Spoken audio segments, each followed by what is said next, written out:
So for this recipe, I'm starting off by whipping 3 tablespoons of aquafaba with 1/4 cup of powdered agave.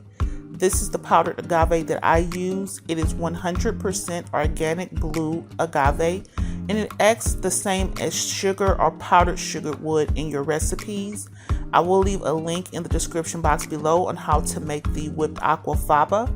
Then I'm going to go ahead and mix my dry ingredients together, which is 1.5 cups of spelt flour, 1 cup of ground toasted black sesame seeds, 1 cup of date sugar, and 1 teaspoon of sea salt.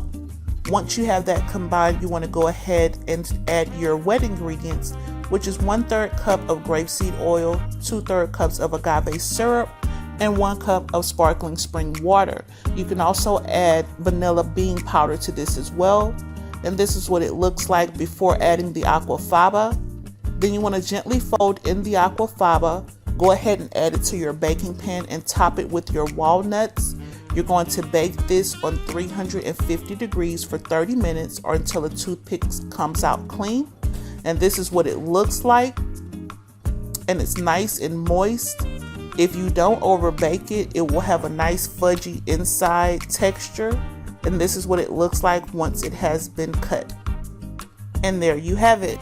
You can find this recipe and many other delicious recipes in volume 1 and 2 of my Alkaline Meal Ideas cookbook.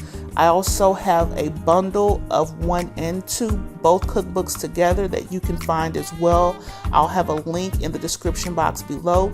You can find those at alkalinemealideas.com.